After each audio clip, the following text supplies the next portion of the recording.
Billionaire visits her son's grave and finds a black waitress crying with a child. She was shocked. The light November rain turned the cemetery into a melancholy scene when Victoria Blackwood saw the scene that would change her life forever. There, in front of her son Adrian's marble tomb, a young black woman in a waitress uniform held a small child, both crying as if the world had ended. Victoria stopped abruptly, her gloved hands clenching the bouquet of white lilies. At 55, the heiress to the Blackwood Industries empire had never seen these two people before, but something about the woman's posture and the child's delicate features made her heart race inexplicably. "Excuse me," Victoria said, her voice cutting through the silence of the cemetery like a knife. "This is a private moment. You're in the wrong place." The young woman lifted her face, revealing eyes red from crying. "I'm sorry, I didn't know anyone was coming today." Her voice trembled, but there was a dignity there that Victoria hadn't expected to find. "Who are you?" Victoria asked, her ruthless business instincts kicking in.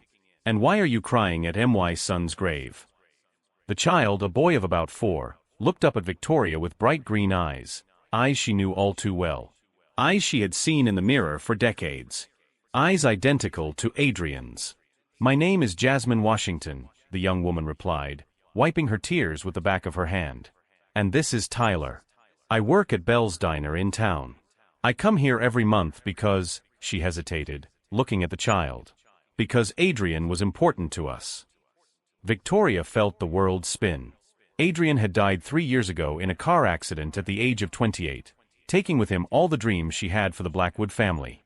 She had investigated every detail of his life after the funeral, trying to find meaning in his loss. She had never found evidence of serious relationships, let alone a child. "Important how?" Victoria asked, her voice dropping an octave. The rain began to fall harder, but none of the three moved.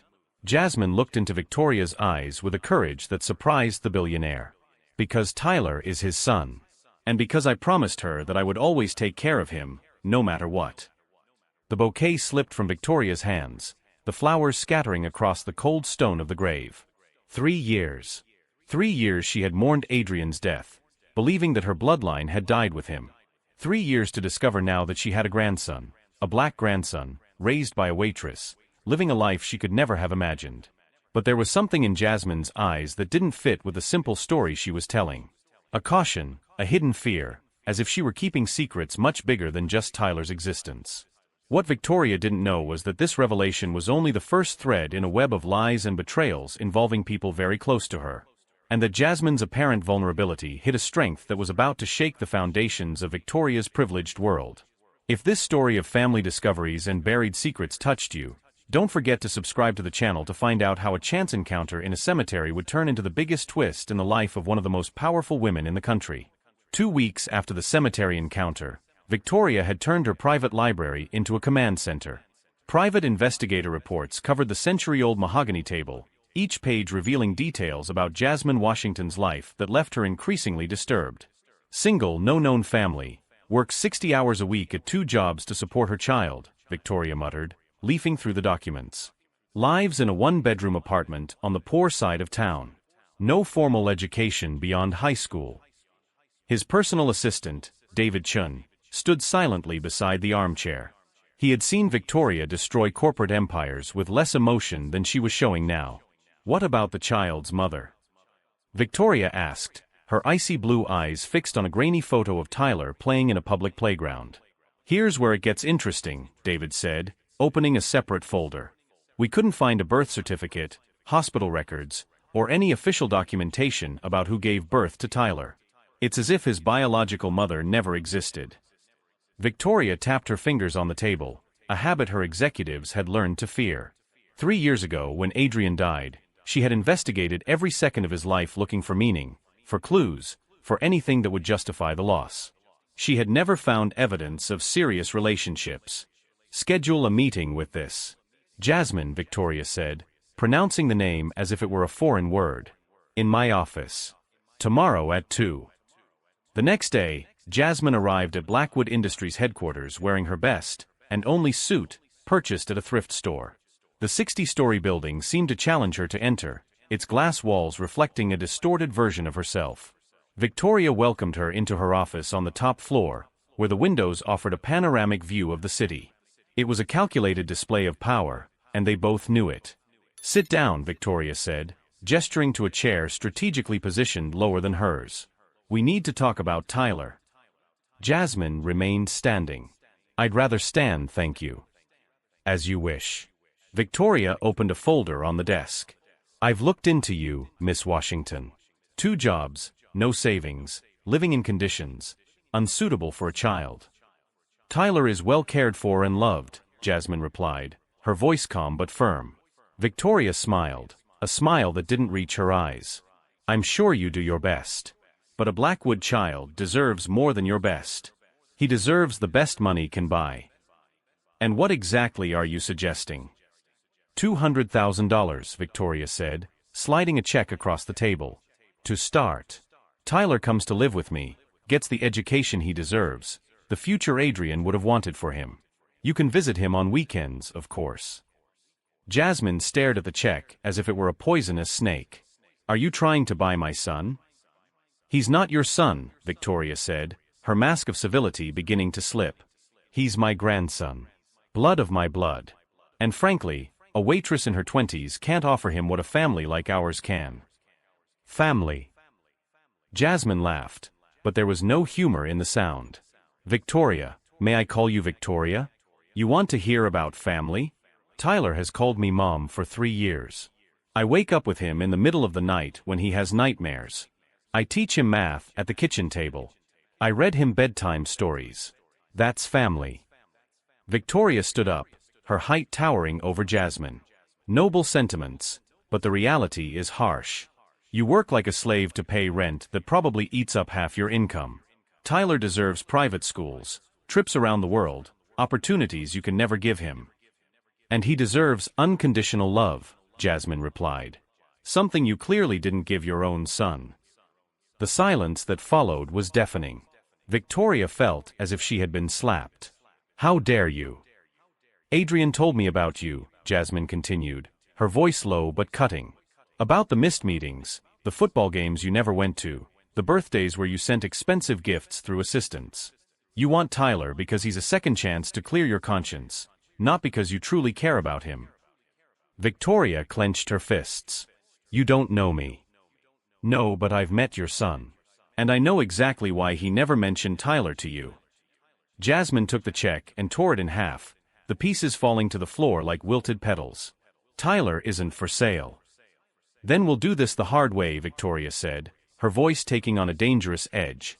"I have resources you can't even imagine. Lawyers, investigators, connections at every level of government. I can prove that a single mother with no formal education living in poverty is not in the best interest of the child." Jasmine smiled for the first time since she had entered the office, and something in that smile made Victoria hesitate. "Victoria," Jasmine said softly, "you're assuming I'm just a poor waitress you can intimidate. But there are things about me, about Tyler, about Adrian that you haven't discovered yet. And when you do—" She paused, her eyes flashing with a determination that surprised the billionaire. "Well, let's just say your investigators aren't as good as you think they are." She headed for the door, pausing only to look back over her shoulder. "And Victoria? The next time you want to talk about Tyler, it will be on my terms, not yours." After Jasmine left, Victoria stood alone in her office, the floor still littered with pieces of the torn check. For the first time in decades, someone had walked away from a negotiation with her holding all the cards.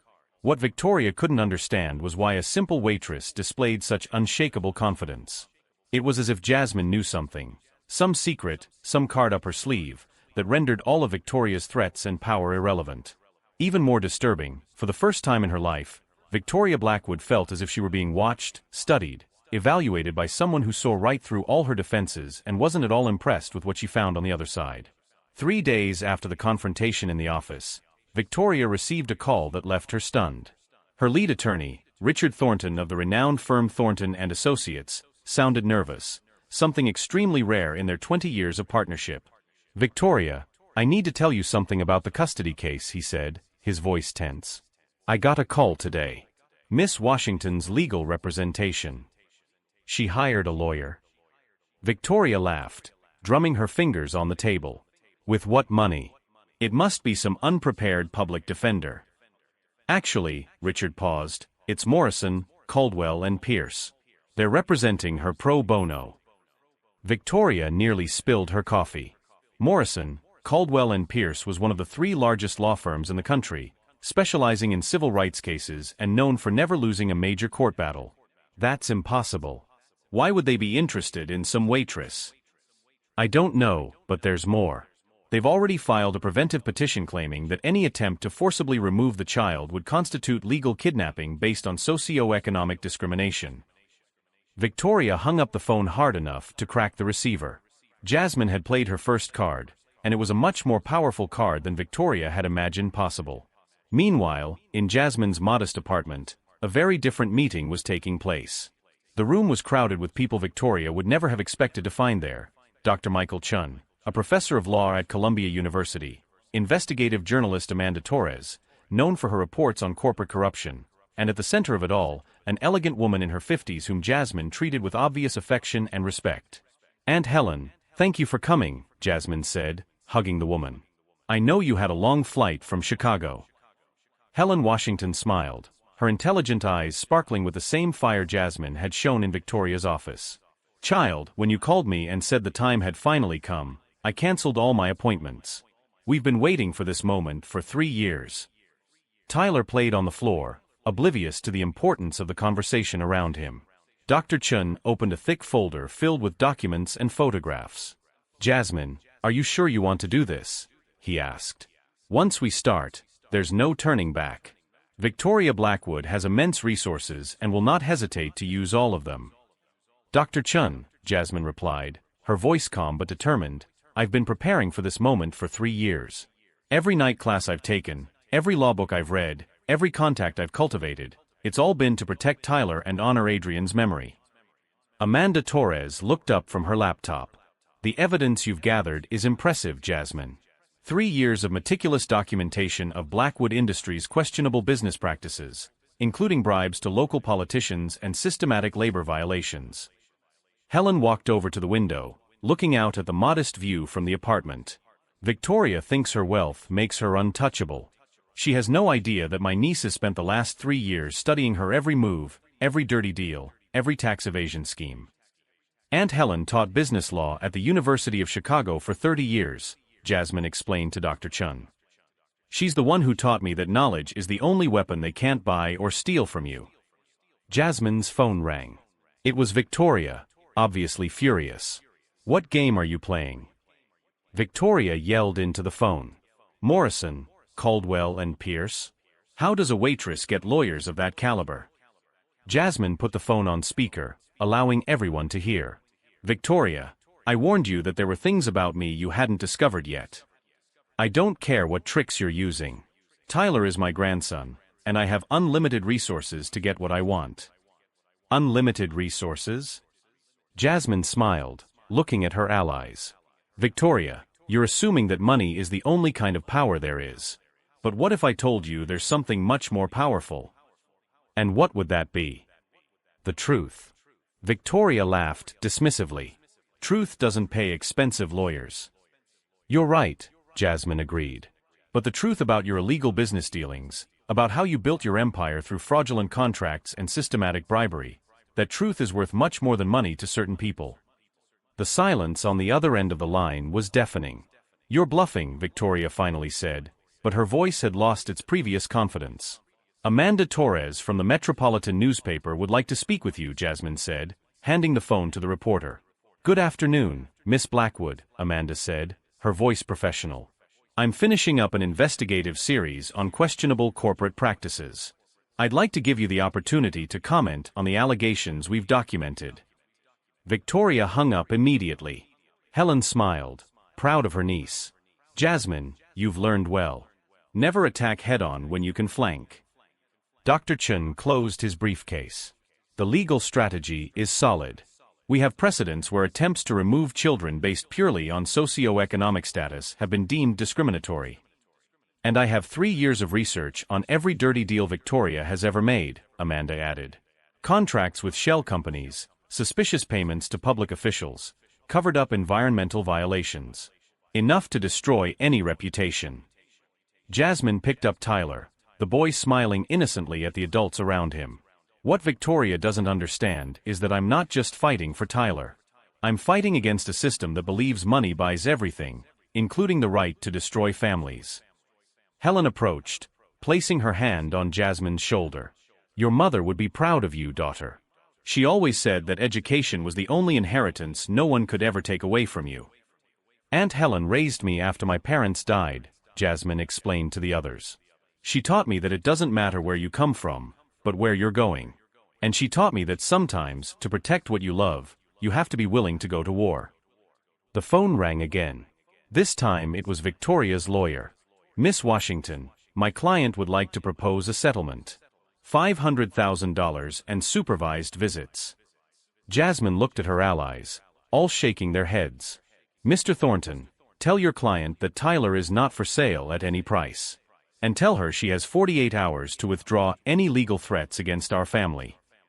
Or else.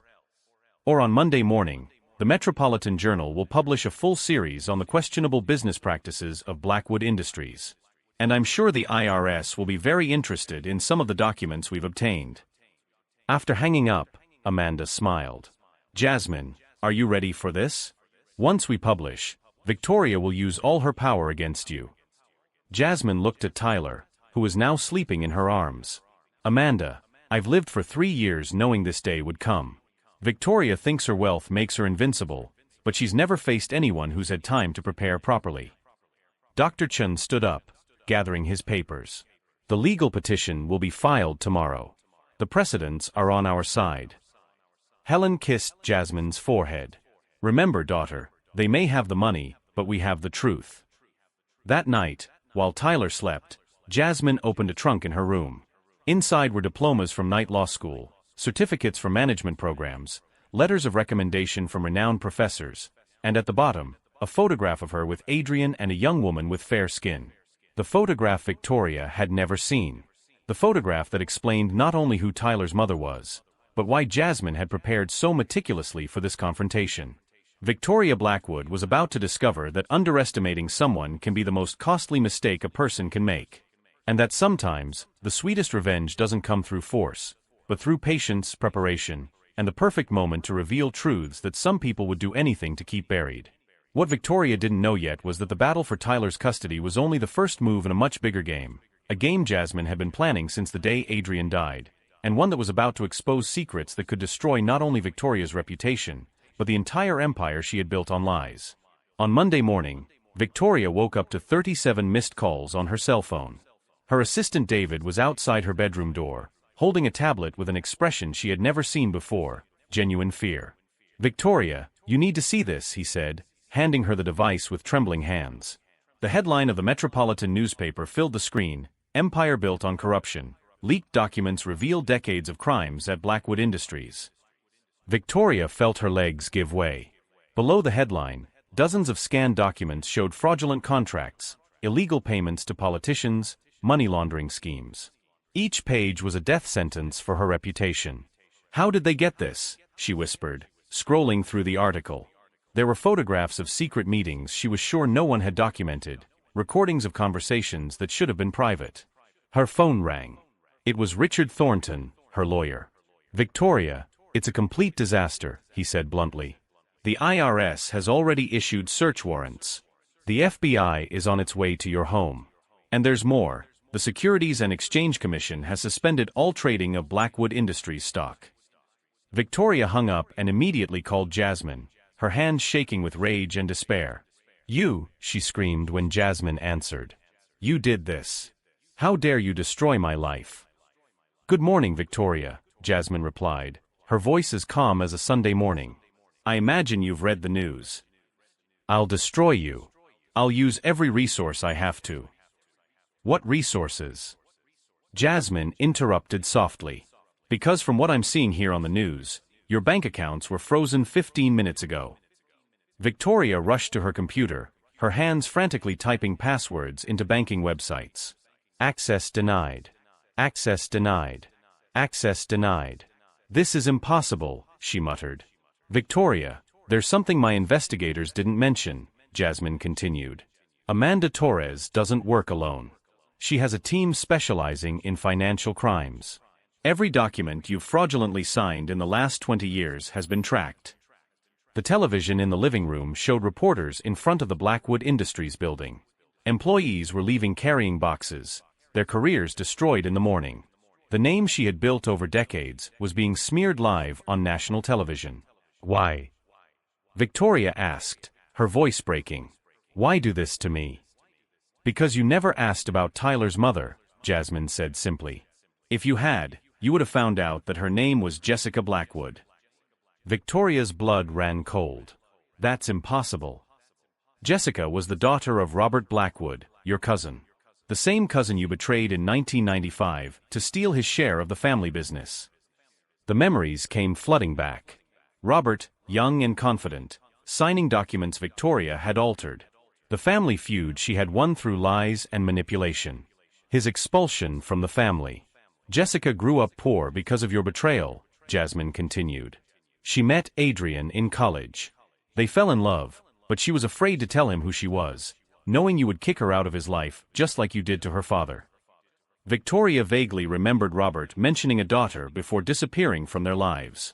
When Jessica died in childbirth, Adrian came to me in desperation. I was her best friend, and he knew Jessica wanted me to take care of Tyler.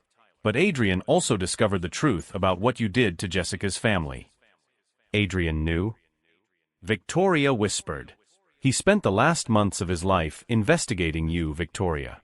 Gathering evidence of your crimes. When he died in that accident, he left everything to me. Documents, recordings, proof. He asked me to wait for the right moment. Victoria looked out the window and saw FBI vans pulling up in front of her house. The accident, she began. It wasn't an accident, Jasmine said calmly. Adrian uncovered a money laundering scheme involving dangerous people.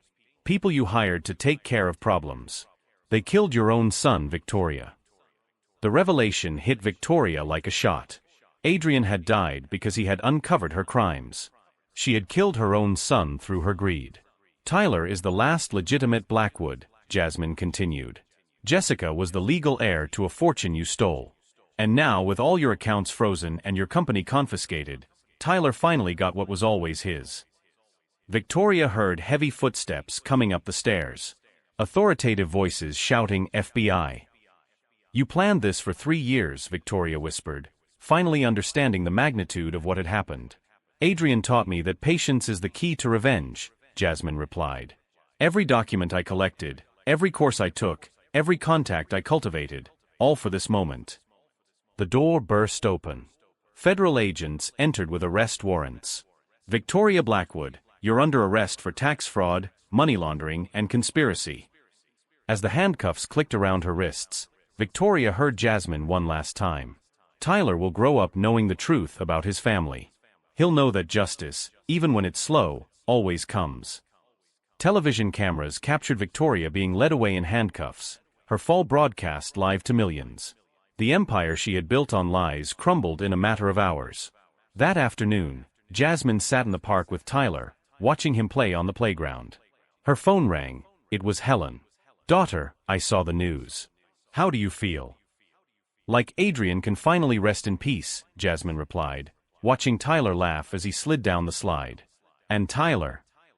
Tyler will grow up knowing that his family fought for justice, not revenge. What Victoria had discovered too late was that Jasmine wasn't just a determined waitress. She was the guardian of a stolen legacy, a woman who had turned 3 years of quiet preparation into the most perfect execution of justice the courts had ever witnessed. 2 years later, the Millbrook Women's State Prison was a very different place from the penthouse office Victoria had once commanded.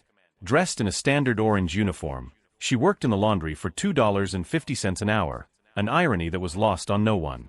Blackwood, you have a visitor, the guard announced. Victoria expected to see her former lawyer or some journalist. Instead, she found Jasmine in the visiting room, elegantly dressed in a navy blue suit that cost more than Victoria earned in 6 months. I've come with news, Jasmine said confidently. Tyler has just been accepted at Phillips Academy, the same school Adrian attended. Full scholarship. Victoria felt a twinge of what might have been pride. Why are you telling me this? Because you're his grandmother. And because Tyler asked me if bad people can become good. Jasmine paused. I told him it depended on whether they truly wanted to change. Jasmine opened a folder with photographs of Tyler smiling in his school uniform. He's learning the violin, just like his father. His teacher says he's a natural. How can you afford all this? Jasmine smiled with genuine satisfaction. The fortune you stole from Jessica's family was returned by the courts. Tyler is now heir to the entire legitimate Blackwood estate. Ironic, isn't it? Victoria closed her eyes. And you? What did you get out of all this? I got the chance to give Tyler what you never gave Adrian, a family that puts love above money. Jasmine stood up.